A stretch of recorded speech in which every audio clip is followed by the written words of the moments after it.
Dan untuk mengetahui perkembangan terkini, kita akan terhubung dengan jurnalis VOA Rifan Dwi Astono yang berada di markas pemenangan Trump di Palm Beach di Florida.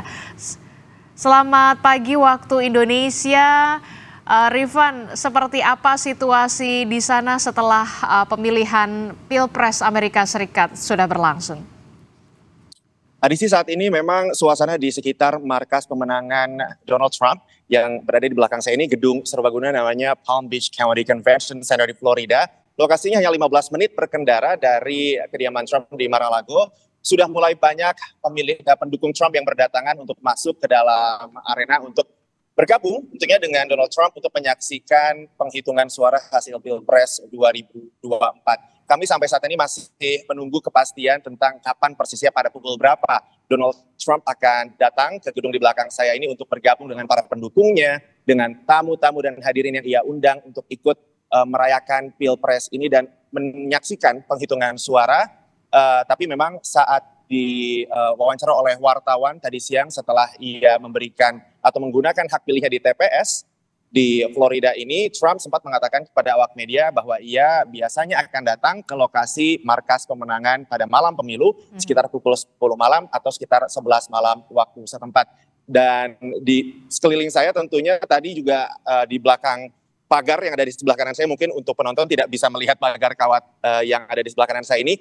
Setiap mobil yang melintas, tadi beberapa ada yang membuka jendela dan meneriakkan kepada kami bentuk dukungan mereka untuk Donald Trump. Tapi juga ada beberapa pendukung pihak lain, yaitu Kamala Harris. Dan memang Florida sendiri ini adalah sebuah negara bagian yang mendukung Trump dalam dua pemilihan terdahulu. Meskipun di kawasan Palm Beach-nya sendiri ini adalah kawasan yang sebagian besarnya merupakan pendukung Partai Demokrat. Adisti. Oke, itu artinya saat ini mungkin Trump dan juga Kamala Harris lagi menanti was-was, harap-harap cemas begitu ya, melihat bagaimana penghitungan suara. Nah, kalau kapan sebenarnya kita ini bisa mengetahui siapa pemenangnya nih Pilpres AS?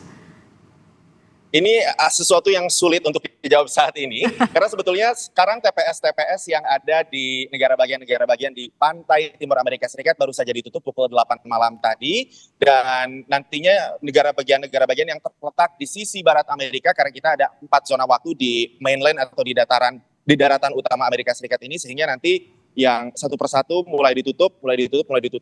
Nah, kita baru akan bisa mengetahui kepastiannya setelah masing-masing negara bagian ini mulai menghitung dan akhirnya ketahuan siapa yang mendapatkan suara populer dan kemudian mendapatkan suara elektoral dari negara bagian tersebut. Sejauh ini VOA itu sudah memproyeksikan bahwa Trump sudah memperoleh 95 suara elektoral, sementara Harris menyusul di belakang dengan sementara ini mendapatkan 35 suara elektoral. Ini sudah ada 14 negara bagian yang sudah diproyeksikan hasilnya oleh VOA, di mana di Florida Trump yang diproyeksikan menang. Tapi ini bukan sebuah kejutan karena Trump sendiri memang seperti yang saya sampaikan tadi memenangkan Pilpres di negara bagian ini pada 2 Pilpres sebelumnya ketika ia berhadapan dengan Hillary Clinton tahun 2016 dan pada tahun 2020 ketika ia berhadapan dengan Joe Biden. Tapi ada 7 negara bagian yang harus kita pantau dengan seksama. Ini adalah 7 negara bagian yang dinilai swing states atau negara bagian yang sangat diperebutkan oleh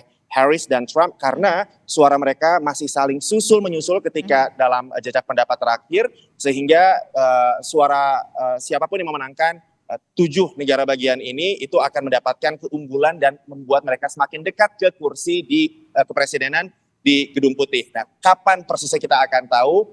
Ini akan memakan waktu menurut para pengamat karena memang saking tipisnya selisih di negara bagian penentu ini, sehingga penghitungan suara harus dilakukan seteliti mungkin karena suara sesedikit apapun itu akan menentukan siapa yang memenangkan suara elektoral di negara bagian tersebut. Di tahun 2020 misalnya di negara bagian Pennsylvania, salah satu negara bagian swing state, itu baru di-call atau diproyeksikan kemenangannya 4 hari pasca pemilu, dan para pengamat memprediksi tahun ini pun Pilpres hasilnya baru akan diketahui beberapa hari setelah pemilu. Tapi tentunya kita akan terus melaporkan untuk teman-teman Kompas TV perkembangan setiap saat. Apakah jangan-jangan besok pagi waktu Amerika Serikat kita sudah bisa mendapatkan gambaran kira-kira siapa yang lebih unggul dalam persaingan menuju ke Gedung Putih ini, Adisti. Oke, rasa-rasanya persaingannya ketat begitu tipis begitu ya antara Kamala Harris dan juga Donald Trump ini. Nah, Anda berada di Palm Beach di tempat di mana nanti Donald Trump rencananya akan berada di sana. Nah, apakah sudah ada informasi kemudian tadi Anda sebutkan pada pukul 10 atau 11 malam Trump rencananya nanti akan berada di sana dan apakah nanti akan ada pernyataan resmi dari Trump?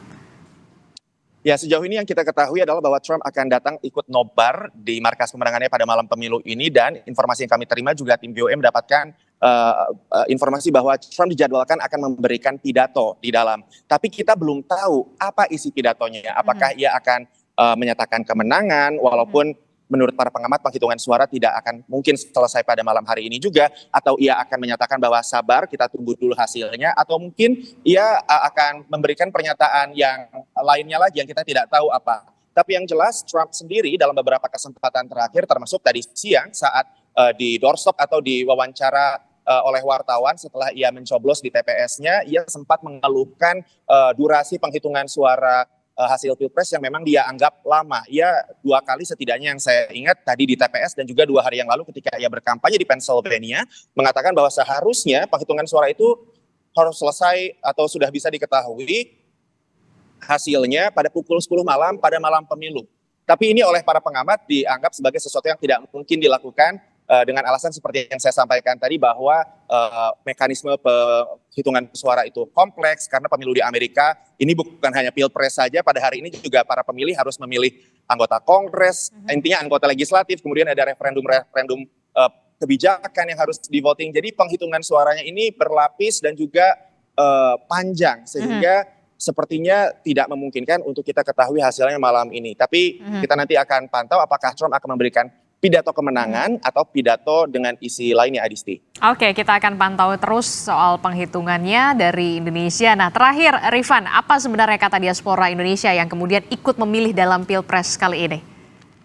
Saya setidaknya sudah bertemu dengan 3 diaspora Indonesia di Florida ini yang ikut memilih. Mereka adalah warga negara Amerika Serikat yang berhak untuk memilih dan menentukan siapa presiden berikutnya di negara ini. Dan saya bertemu dengan 3 diaspora yang memang memiliki pilihan politik yang berbeda-beda. Ada yang memilih Trump karena memang sejak dulu ia adalah seorang Republican atau pendukung Partai Republik. Ada juga yang mendukung Kamala Harris yang memang sejak dulu mendukung Partai Demokrat, dan ada juga yang saya temui adalah yang undecided atau yang masih galau sampai detik-detik terakhir sebelum masuk ke kotak, maksud saya ke bilik suara.